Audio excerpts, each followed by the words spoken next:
제가 얼마 전 신문을 보니까요, 요즘 젊은이들에게 유행하는 것 중에 하나가 명리학을 스스로 공부하는 젊은이들이 늘어간다고 해요. 명리학이 뭐냐? 그냥 생활 역학, 고상해 보이잖아요. 점치는 걸 한다는 거예요. 자기 사주팔자 풀어보면서 아이고, 내 고단한 2030 내 인생 앞으로 어찌 살고, 이거 어른들만 했던 일인 것 같은데 이제 젊은이들도 현실에 기댈 게 별로 없으니까 사주팔자나 보고 있는 거예요. 근데 우리나라 지금 전통적으로 갇혀 있던 어떤 이런 이 뿌리가요, 미신에 사실 많이 사로잡혀 있고 운명이니 팔자니, 근데 여전히 그런 거에 매여 있어요. 이사하는 것 하나도 무슨 손이 있는 날이나요, 손 붙은 날이네요, 없는 날이네요, 그런 거 따지고, 사업할 때 할 때 보면 영화 배우들도 영화 하면요 다 무슨 이 돼지머리 하나 올려놓고 기원하고 막 그런 게 그냥 문화화 되어 있어요. 하나님 보실 때 이 저변에 깔려 있는 이 하위 문화라고 하거든요. 그런 것 안에 얼마나 이런 미신적인 풍습이 가득한 게 좀 하나님 이 눈앞에 사실은 올바르지 않은 것인가 하면, 이것도 우리의 기도의 제목이긴 하죠. 이 나라의 문화가 그 뿌리째부터 바뀌어져야 될 부분들이 있는 거거든요. 그러니까 젊은 사람들 타로점이니 외국 카드 같은 거 가지고도 점친단 말이에요. 근데 그게 엄청 늘어갑니다. 저희 도시에 가면 곳곳에 막 젊은이들이 타로점 본다고 막 사주 카페도 생기고 아주 희한합니다. 가면 갈수록 이런 게 없어질 것 같은데 오히려 더 늘어가고 있다는 거예요. 근데 왜 많은 사람들이 이렇게 운명론, 이건 결정론적인 사고방식이거든요. 뭔가 정해져 있다. 그래서 정해진 걸 미리 잘 알아서 나쁜 건 피해가고 좋은 건 어떻게 잘 좀 하자. 그러면서 이제 무당들은 반드시 슬쩍 찔러놓죠. 점만 보면 안 되고 푸닥거리 한번 해야 된다. 그러면 또 이제 거기에 혹해가지고 이걸 하면 더 좋아진다고 하니까, 나쁜 건 없어진다고 하니까. 근데 이렇게 이제 빨려 들어가는 것이죠. 근데 왜 꼭 그렇게 점을 치거나 사주팔자 보지 않더라도 우리 기본에 가지고 있는 내 삶이 고정되어 있다, 내 삶은 도무지 풀려지지 않는다, 내 부모 때부터도 이랬고 지금 내 때도 이렇고, 한동안 우리 한국 교회 안에도 가게를 이렇게 사로잡는 저주니 뭐니 이런 것들이 또 유행하기도 했었어요. 그걸 저주를 끊어내야 된다. 근데 이런 것 자체가 다 무언가 운명에 매여 있는 사고방식. 그러니까 그리스도인 성도들에게조차 사실 이런 옅은 의미에서 운명론적인 생각을 갖고 계신 분들이 없지 않다는 거예요. 자, 오늘 우리는 특세 4주차 첫날 시작하면서 한 인물에 주목해 봅니다. 그로 말하자면 그 역시도 이렇게 세상이 말하는 운명에 갇혀 있었고, 그러나 태어나면서부터 그 이름에서부터 완전히 너는 내 운명, 그렇게 고생과 괴로움과 이 역경을 끌어안고 살았던 인물입니다. 근데 그가 어떻게 그 스스로 운명이라고 생각한 이것을 바꾸어 놀라운 기적의 주인공이 되었는가 하는 이 말씀을 통해서 오늘 우리가 아직까지도 새로운 이 시작의 즈음에서 우리를 붙들고 있는 이건 운명 같은 내 삶이야 라고 생각하는 그 운명을 바꾸는 기적의 놀라운 은혜가 여러분 모두에게 넘쳐나시기를 축복합니다. 역대상 1장부터 9장까지는 족보로 쭉 이어집니다. 그래서 이 성경 통독을 새해에 도전하실 때 창세기를 잘 넘어가시면 레위기에서 한번 막히고 민수기에서 또 한번 막히고, 그러면서 또 한번 이 성경의 수면제라는 누군가 별명도 지어놓은 이 역대상 이 시작을 하게 되면 1장부터 9장까지는 족보로 쭉 이어지는 내용입니다. 아담으로부터 시작해서 사울의 족보로 끝나는. 근데 아주 역사적인 의미가 있어요. 족보라고 하는 건 포로기 이 이스라엘 그 민족의 기준에서 본다면 그 민족 신앙의 정통성, 이것이 바로 이 족보에 담겨져 있는 거죠. 그리고 그 중심에는 다윗 왕가가 그 중앙을 위치하고 있는 족보의 구조이기 때문에 그 영광스러운 왕가에 대한, 왕조에 대한 어떤 회복의 염원, 그것이 이 족보에 담겨져 있다고 볼 수 있죠. 그 내용들을 보면요, 그저 딱 한 번, 대부분의 많은 사람, 누가 낳고 누구 아들이라고 하는 이름에 그냥 족보에 이름 하나 기재된 사람들이 대부분이에요. 그런데 우리는 본문에서 유독 도드라진 한 이름을 보게 되는 거예요. 이 족보가 열거되어지는 이 상황에서 이 사람에게만큼은 설명이 들어가요. 그리고 무언가 성경의 평가가 들어가고 그 사람의 행적이 들어가는, 짧지만 이 야베스라고 하는 인물에게 있어서는 그냥 이름 한자 기재해 주는 정도로는 만족할 수 없어서 성경은 이 사람의 주요한 행적을 이 족보 안에 실어 주었던 거죠. 유다의 자손으로 등장하는 야베스가 바로 그렇습니다. 첫 구절이 어떻게 야베스를 소개해 주고 있죠? 이렇게, 야베스는 그의 형제보다 귀중한 자라.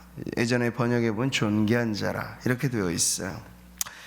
여러분, 이 야베스가 우리에게 있어서 한때 소중했던, 한때 유행했던 인물이 되었죠. 이 브루스 윌킨스라고 하는 사람이 야베스의 기도, 이게 2001년에 나온 책이니까 20년 전이에요. 그때는요 어마어마했어요. 한국 교회가 뭐 야베스 기도 얘기하지 않으면 유행에 뒤떨어지는 것 같았고, 온통 모든 기도는 다 야베스 기도가 최고고, 뭐 그렇게, 그래서 한동안 유명세를 탔던 분이 야베스예요. 근데 그 시기 지나니까 또 사그라들대요. 그래서 야베스라고 하는 분이, 평상시에 누구도 나를 주목해 주지 않았는데 한국 교회가 엄청나게 내 이름을 이렇게 많이 불러줘서 한때 고마워했을지도 모르겠어요. 근데 지금은 또 사그라들어서 쏙 들어가 버렸죠. 그 부제가 이거예요. 이 책에 내 삶을 기적으로 채우는 기도의 원리. 그러니까 공과 과가 있다면, 공이라고 하는 건 뭐냐면 감춰져 있던 이 성경의 인물을 발견해냈다라고 하는 점에서 이 책은 너무 귀한 공헌을 했죠. 성경의 어느 한 인물도 사실 우리가 예사롭게 대할 수 있는 인물은 없는데 우리가 빨리빨리 그냥 지나가서 문제거든요. 근데 야베스라고 하는 감춰진 인물을 들추어내서 그 인생을 조명하고 그 기도의 의미를 밝혀주었다 하는 점에 있어서 이건 너무 좋은 일이죠. 근데 과도 있어요. 아쉬운 점은 뭐냐면, 마치 성경의 모든 기도는 야베스의 기도가 표준인 것처럼 너무 이걸 극대화시키다 보니까 이게 하나의 주문이 되어버린 거예요. 그 성도들이 이 주님 가르쳐 주신 기도도, 성경에는요 엄청나게 좋은 기도의 샘플들이 많아요. 시편은 줄줄이 다 기도의 언어들이고, 우리 성경의 인물들은 다 기도의 사람들이고, 이걸 전체로 봐서 이걸 나의 기도의 언어로 삼으면 좋은데, 야베스의 기도만 이게 정석이다, 야베스의 기도만 최고다, 이렇게 이제 너무 무리하게 강조하다 보니까 균형이 깨어지게 되는, 그러니까 한때 반짝였는데 그거 사그라드니까 언제 그랬냐는 듯이 별로 관심을 안 보이게 되는 문제가 생긴 거죠. 자, 우리는 이렇게 명암이 짙은 야베스의 기도에 다시 한번 주목해 보면서, 너무 과하지도 않고 그렇다고 너무 쉽게 간과해서도 안 되는 이 인물 야베스의 기도가 담고 있는 의미를 이 새해 우리의 특세의 자리에서 함께 살펴보려고 하는 것이에요. 그러니까 어떻게 이걸 해석하고 우리의 삶에 적용하느냐가 그야말로 중요한 것인데, 역대상 이 족보에 기록된 야베스의 기도는요 특징이 있어요. 아주 짧고 간명하다. 그렇기 때문에 우리가 이 야베스의 기도 전문을 그저 우리의 기도의 언어로 삼아서 기도하기에 매우 유용하다라고 하는 점이 있죠. 자, 그런데 두 구절로 구성된 야베스에 대한 내용이, 첫 번째 구절은 그의 출생의 이야기고 두 번째 구절이 그의 기도의 이야기라고 하는 점에서 이 구도가 아주 중요합니다. 먼저는 야베스의 기도부터를 우리가 살펴볼 게 아니라 그의 출생에 즈음해서 야베스라고 하는 인물이 이 세상에 태어난 사건을 성경이 보도해 주는 부분이 먼저는 중요하죠. 9절의 말씀인데요, 같이 한번 읽어볼게요. 그의 어머니가 이름하여 이르되 야베스라 하였으니 이는 내가 수고로이 낳았다 함이었더라. 여기 지금 비밀스러운 출생의 이야기가 나오죠. 이 한 구절에 이름을 지어주었던 그 사건, 이게 전부인데요. 여기 이제 우리는 성경 속으로 이 묵상이라고 하는 기술을 통해서 들어가 보는 거예요. 왜 하필이면 그의 어머니가 이름을 지어주었고 왜 하필이면 야베스라고 하는 이름을 지어주었을까? 아마 그 당시에 누구나 할 것 없이 여인들의 기막힌 그 운명이라고 할까요? 아이를 놓아 길러야 된다는. 근데 아이를 놓는 것 자체가 사선을 넘나드는 일이기도 했어요. 오래전 아이를 놓다가 명을 달리하는 경우들이 종종 있었으니까요. 그러니까 이 야베스를 낳을 당시에 야베스의 어머니가 난산으로 인해서 이 생사의 기로를 넘나들었다라고 하는 것을 우리는 쉽게 추측해 볼 수 있습니다. 고통 중에 낳았다. 근데 어머니가, 보통은 아버지의 이름으로 족보가 기재가 되는데 어머니가 지어준 그 이름, 그럼 아버지는 어디 갔을까? 그 아버지의 빈자리, 남편의 빈자리, 그것 자체도 하나의 고통의 이유였음을 알 수 있는 거죠. 내가 너를 고통 중에 낳았다. 이 뼈아픈 고백이요. 어느 세상의 어머니도 자식을 놓고 좋은 이름 하나 지어주기를 바라지 자식한테 야베스야. 우리한테는 뭐 이게 별로 와닿지 않겠습니다만 너는 내 괴로움이다. 너 앞으로 인생이 고생이 훤하구나. 뭐 이런 식의 뉘앙스가 있는 이름을 지어준다고 하는 것 자체가 쉽지 않은 일일 텐데 어떤 뼈아픈 사연이 있었길래 그 아이를 놓고 어머니는 이름을 짓되 참 괴로운 인생을 살겠구나, 수고스럽고 슬프고 힘든 인생을 살겠구나. 이게 태어날 때부터 야베스가 선택할 수 있는 문제가 아니잖아요. 가장 우리의 인생 가운데 운명적이라 말할 수 있는 하나의 대목을 잡자면 부모 자식의 만남이에요. 자식은 태어났을 때 내 부모를 선택할 수가 없는 거죠. 부모도 마찬가지예요. 딱 엄마 아빠를 닮은 아이지만 태어나 보면 아는 거예요. 이 아이가 우리에게 주신 선물이구나. 근데 그 만남이 아주 기막힌 만남이 되는 건데, 뜻깊고 축복이 되어야 할 이 만남의 현장이 어머니와 자식 사이에는 뼈아픈 고백으로 엮여져 있다는 것. 이 고통, 비운의 주인공이 야베스라고 하는 걸 알 수 있죠. 성경을 보면 이와 비슷한 인물들이 몇몇 있습니다. 그 이름에 담겨진 사연. 야곱이 그렇잖아요. 네. 태어날 때부터 형을 이겨보려고 발 뒤꿈치, 그 어린 이 태아가 뭘 알겠길래. 근데 거의 야곱은 DNA에 그 경쟁심이 아예 딱 들어있는 인생을 보여주는 거예요. 발목 붙잡고 태어난다. 내가 먼저 나와야 돼. 형 저리 가. 이런 악착 같은 마음이잖아요. 그래서 야곱이라고 이름을 지어줬어요. 발 뒤꿈치. 그리고 이건 속이는 자, 어떤 의미적으로 이렇게 파생될 수 있는. 그러니까 야곱이라고 하는 인물이 결코 그 이름이 좋은 이름이라고 볼 수는 없죠. 근데 요셉의 동생이었던 베냐민이 있잖아요. 라헬이 놓았던 이 베냐민의 출생도 그렇습니다. 라헬이 베냐민을 낳다가 죽어요.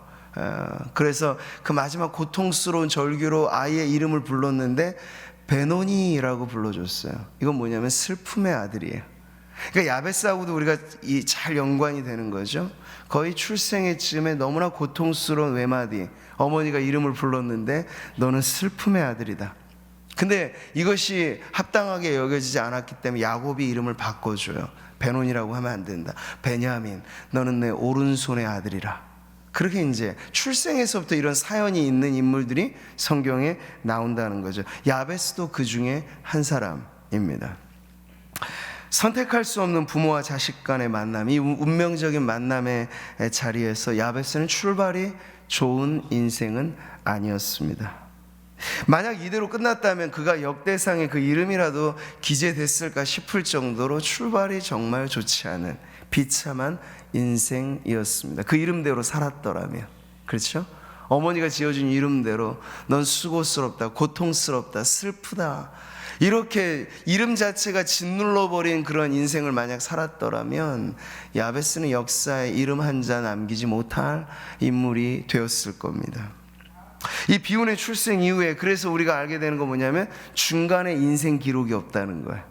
출생의 이야기 하나, 그 다음에 이제 등장하는 이제 야베스가 성장하고 어느 즈음에 기도의 이야기가 나오는데 그 중간에 이야기가 없어요. 그게 뭘 말해줄까요? 이야기할 만한 거리가 없는 거예요.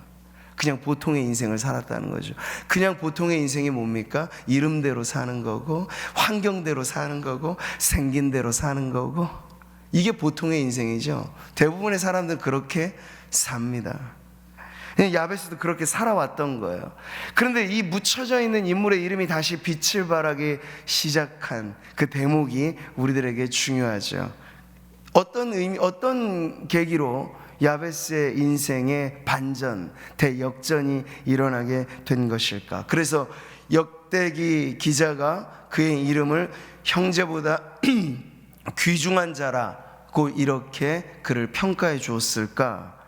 다름 아닌 야베스가 역사의 한 장면에 등장할 때 그는 이제 기도의 사람으로 등장하는 것을 보게 되는 거죠. 갑자기 나오는 야베스의 기도, 중간에 뭐 흐름이 없어요. 근데 흐름을 깨는 의미가 더 있는 거죠. 그간에 그저 보통의 엄마가 지어준 이름대로 살았고 살아오는 어린 출생의 모든 과정이 그리 좋지 않았을 것이 뻔한 인생을 살았기 때문에 기록할 만한 것 별로 없는 그 인생에서 도드라진 대반전이 시작된 건 바로 야베스가 하나님을 만나 기도가 무엇인지를 알고 기도를 통해 그의 인생의 놀라운 변화를 경험했기 때문에 바로 그 지점에서부터 야베스가 우리들에게 소개되고 있는 거죠. 그는 불우한 삶에 굴복되지 않는 믿음의 사람으로 지금 등장하고 있습니다.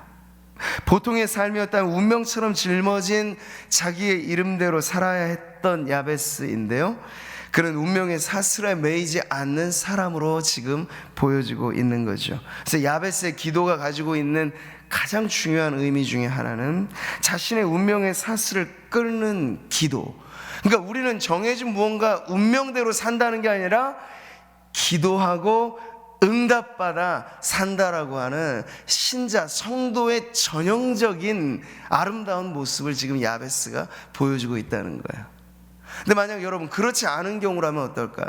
실제로 운명이라고 하는 실체가 있거나 무언가 정해준 대로 살아가거나 그게 아니더라도 사람들은 그렇게 믿고 산단 말이에요. 문제는 그겁니다. 운명이 있어서가 아니라 운명을 믿고 산다는 거예요. 살아온 삶의 실패가 누적되면 내 인생은 안 되나 보나, 여러 사람들에게 상처받고 사기당하고 이렇게 하면 나는 이렇게 꼬여있는 인생인가 보다, 아무런 삶의 기회가 주어지지 않으면 나는 내 인생은 조그만 볕 하나 들지 않는 오리무중의 인생이구나, 그렇게 스스로 믿어버리면 그게 운명이 되는 거예요, 자기에게는.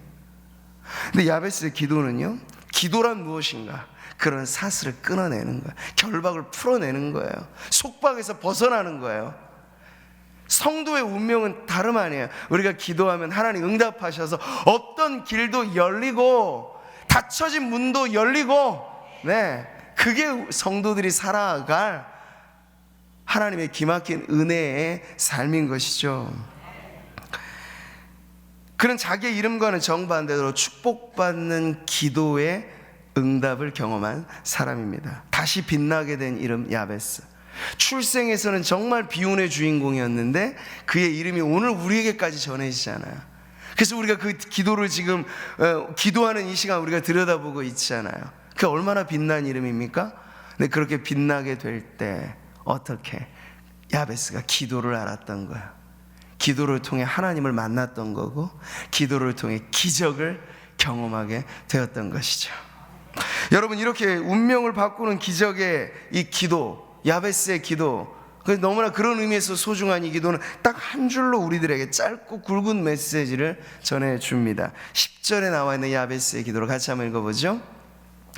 야베스가 이스라엘 하나님께 아뢰어 이르되 주께서 내게 복을 주시려거든 나의 지역을 넓히시고 주의 손으로 나를 도우사 나로 환난을 벗어나 내게 근심이 없게 하옵소서. 예, 정말 짧고 그렇지만 아주 깊이 있는 기도이죠. 어제 제가 주일 설교로도 나누었습니다만 새해 우리가 바람하지 않는 축복, 행복, 이 복이라고 하는 건 번지수의 문제가 중요하다고 말씀을 드렸죠. 번지수 잘못 찾아가면 아무리 피나는 노력을 하고 행복을 위해서 열심히 살아도 그 길의 끝에 행복이 나를 기다리는 게 아니라 불행이 기다리고 있을 뿐이에요. 번지수를 먼저 잘 찾아가야 되는데 야베스가 그걸 잘한 거예요. 야베스의 기도는 이스라엘 하나님께 나아가 엎드리는 기도였습니다. 주께서 내게 복을 주시려거든. 주님께 대한 겸손한 그의 기도는요, 생사화복의 주관자로서 하나님의 그 권위를 인정하는, 하나님의 절대적인 주권을 인정하는 고백입니다. 막무가내로 떼쓰는 기도하고는 좀 다르고 하나님의 의중을 여쭙고 기도하는, 주님 저에게 복을 주시려거든. 참 겸손한 시작이죠. 근데 저는 이 번역보다 이전 한글 번역이 더 와닿는 것 같아요. 이런 번역으로 보면 조금 중도적으로 약간 매가리가 없다 싶을 느낌이거든요. 주시려거든, 그 말거든, 뭐 이런 거 생각되죠. 주시든지 말든지 그런 것은 아니거든요. 그러니까 이전에 우리 한글 개역 번역은 이렇게 하고 있어요. 같이 한번 읽어볼까요? 원컨대 주께서 내게 복을 더하사. 네, 이거죠. 이 강조죠. 그냥 주시든지 말든지 그거 아니에요. 여러분이 야베스 같으면 그렇게 기도하시겠어요? 운명처럼 걸쳐져 있는 사람들이 어렸을 때부터 너는 야베스야 야베스야 불러줄 때 그것은 이제 야베스에겐 거의 운명의 족쇄가 되는 거야. 아, 난 괴로운 인생이구나. 남들에게 괴로움만 주는 인생인가? 나는 왜 태어났고 왜 사는 거지? 이름을 불러줄 때마다 그렇게 들려졌을 거란 말이죠. 예, 그런데 지금 야베스가 하나님 앞에 기도할 때 그냥 대충 기도했겠느냐고요. 처절하게, 하나님 제가 이렇게 살 수는 없습니다. 사람들이 불러주는 것처럼 내 이름이 그런 뜻이 되는 게 아니라 오히려 괴로움을 극복한 하나님 역전의 주인공이 되게 해주십시오. 엄마는 힘들고 고통 속에 나를 낳아 내 이름 야베스라 지어줬지만 하나님 아버지는 내 인생을 바꾸실 수 있는 분이니 하나님이여 저에게 복을 주십시오. 이렇게 절박하게 기도하지 않았겠느냐고요. 주시려거든. 이 의미 안에는 겸손이 있지만 그렇다고 간절함이 빠져 있는 게 아닌 것입니다. 새 번역도 비슷하게 번역하고 있어요. 나에게 복의 복을 더해 주시고.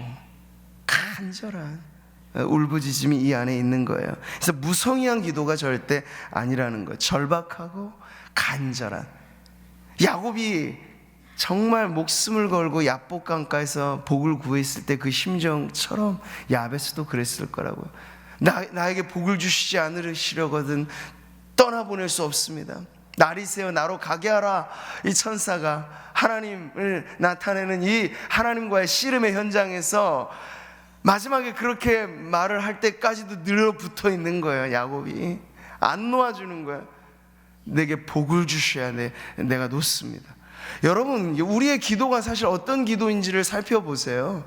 대충의 기도, 무성의한 기도, 그런데 왜 하나님은 들어주시지 않지? 이게 우리의 기도면 안 되죠. 야곱의 전형이 있잖아요. 야베스의 기도가 있잖아요. 원컨대 주께서 내게 복을 더하사. 하나님이 축복하시지 않으면 내 인생 새해는 시작됐지만 여러분 주변의 환경과 우리의 삶의 내부와 가정과 일터에 도무지 빛이 비춰지지 않으면 우리가 그저 대충 기도해서는 안 된다는 게 너무나 분명한데, 세수하러 왔다가 물만 먹고 가죠, 이런 기도하면 안 된다는 거예요. 네. 정말 하나님 앞에 갈급한 목마름을 가지고 주여 내 빈잔을 채우소서. 우물가의 여인처럼 영원히 목마르지 않는, 다시 물을 떠오지 않아도 될 그러한 절박함의 이 간청이 우리의 기도가 되기를 바랍니다. 그게 기도 응답의 기적의 문을 여는 기도인 줄 믿습니다. 이렇게 시작한 야베스의 기도는 아주 균형 잡힌 기도로 나아가죠. 물질적인 측면과 영적인 측면을 함께 구하는, 그러니까 인생이란 본디 순수 영적인 존재이기만 한 것 아니에요. 우리는 이슬만 먹고 살 수 없잖아요. 밥도 먹어야 돼요. 근데 밥만 먹고 사는 존재는 아니잖아. 하나님의 말씀도 먹어야 돼요. 이게 가르쳐주는 바는 균형이죠. 사는 동안, 우리가 이 땅에 발을 딛고 사는 동안 육신의 것은 악하다, 필요 없다, 이거 잘못된 세계관이에요. 잘못된 사고방식이죠. 우리의 몸도 아주 소중합니다. 우리의 영혼이 아무리 고군분투하려고 해도 몸의 건강이 완전히 무너져 버리면 엎드려질 수밖에 없어요. 그래서 건강도 우리가 구하는 거죠. 근데 건강 자체를 맹신해서가 아니라 사는 동안 하나님의 영광을 위해 제가 이 일도 하고 저 일도 하고 열심히 살아야 되는데 내 몸의 건강이 좀 따라줘야겠습니다 라는 그 필요에 따라서, 내 몸매를 만들기 위해서 건강을 하나님 앞에 달라는 게 아니고, 몸의 체력과 건강이 있어야 기도도 하고 봉사도 하고 전도도 하고 그렇게 할 것 아닙니까? 그런 의미에서 건강의 복을 구하시라는 거예요. 자, 그럴 때 지금 야베스는 물질적인 측면의 복을 구하는 거예요. 나의 지경을, 나의 지역을 넓히소서. 구약시대의 땅이라고 하는 건 오늘날의 투기 목적의 땅하고는 달라요. 상속받고 유업으로 받는 하나님의 기업의 의미가 있기 때문에 축복의 상징이죠.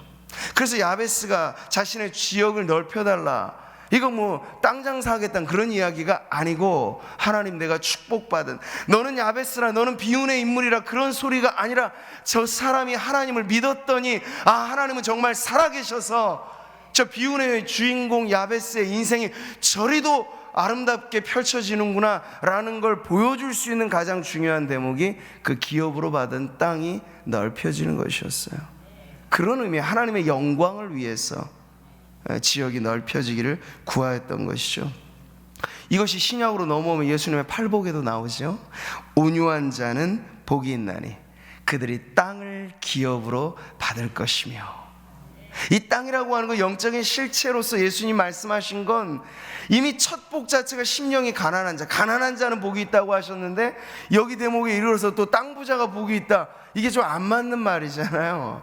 그 땅의 의미가 아닌 거죠. 예수님 말씀에 온유한 자가 땅을 기업으로 얻을 것이다 라고 하는 건 네 밟는 땅을 내게 주겠다라고 하는 말씀 안에 이미 영적인 영향력을 나타내는 의미가 있는 거예요. 그의 지경이 넓혀진다, 장막 더 넓혀진다, 아, 그 사람의 선한 영향력이 그를 통해서 하나님의 나라가 점점 더 확장되어지는구나 하는 것을 보여주는 의미에서 예수님의 이 팔복은 정확히 구약의 땅의 기업이 가지고 있는 실질적인 의미를 그대로 실현시켜주는 내용이라고 할 수 있습니다.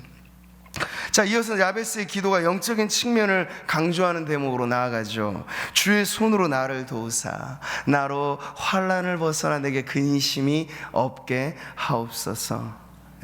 지경이 아무리 넓혀지고 이 땅에서 부유함이 아무리 극대화돼도요, 마음이 지옥이면 그 사람은 불행한 거예요. 마음의 상태가 깨어져 있으면 그 어떤 것도 해결해 줄 수 없는 거예요.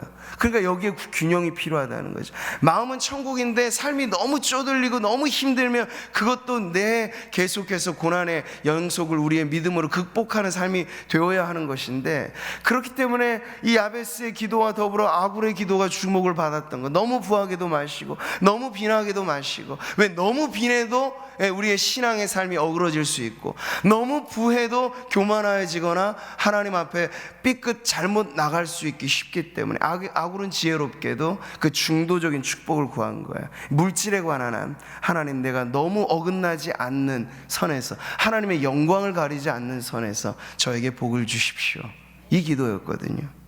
자, 지금 야베스는 그가 살아오는 평생에 가졌던 이 내면의 깨어짐, 엄마 뱃속부터, 엄마가 나를 놓을 때부터 있었던 그 내면의 불안정함, 그것을 하나님을 만나고 나서 극복하게 되었던 건데, 어떻게 해요? 하나님께서 주시는 마음의 영혼의 평강을 통해서 깨어진 그 내면 세계가 회복될 수 있었다는 거죠. 사랑하는 성도 여러분, 하나님께서 우리에게 주시고자 하는 복이 이 야베스의 기도 안에 담겨져 있습니다. 결론이 뭡니까? 하나님께서 그것을 허락하셨다, 응답하셨다는 거잖아요. 하나님 마음에 합한 기도였다 하는 거예요. 왜 그럴까요? 하나님은 우리가 믿음으로 하나님 앞에 나올 때 균형 잡힌 성도의 삶을 살기를 바라신다고요. 그 균형 잡힌 삶이라고 하는 건 무엇일까요? 요한 3서 1장 2절에 나와 있는 그 기도에 담겨져 있어요. 같이 한번 읽어볼까요? 사랑하는 자여, 내 영혼이 잘됨 같이 내가 범사에 잘되고 강건하기를 내가 간구하노라. 영혼만 잘되는 것 아니고, 범사가 잘되는 것만 아니고, 강건한 것만 아니고, 이 세 가지가 다 함께 우리에게 필요하다는 거야. 우리의 존재 자체가 이 세 가지를 필요로 한다는 거죠. 하나님 우리를 보실 때 복 주고 복 주시기를 원하시는 하나님은 그냥 부자가 되고 세상의 형통만 주기를 원하시는 게 아니고, 우리의 내면이 꽉 찬 믿음의 부자 되는 걸 하나님은 또 원하신다고요. 네 영혼이 잘된 것이, 근본된 순서는 우리의 내면의 세계가 하나님과의 화평을 이루고 자기 자신과의 깨어진 관계의 자존감이 회복되고 관계적인 불화가 회복되는 그런 내면 세계의 평화, 이것이 가장 큰 복인 줄 믿습니다. 그리고 나서 우리의 범사하는 일들 가운데 우리의 모든 기도가 서려 있는 일상의 자리에서도 하나님 우리를 도우신다, 하나님은 살아계신다, 하나님은 역사하신다, 이게 증명되어지는 것으로서 우리의 범사가 잘 되는 것, 그리고 몸을 두르고 살아가는 우리의 모든 삶에 이 땅에서의 마지막 작별을 고하고 하나님 앞에 가는 그 순간까지 우리가 강건하여서 하나님 앞에 영광스러운 성도의 삶을 끝까지, 이 믿음의 경주를 몸을 가지고도 잘 달려갈 수 있도록 하나님은 이 세 가지의 축복을 우리에게 주시는 분인 줄 믿습니다. 사랑하는 성도 여러분, 오늘 우리 이 기도응답의 기적 미라클 특세 4주차 이 첫날에 야베스의 기도를 살펴보았습니다. 운명을 바꾸는 기적.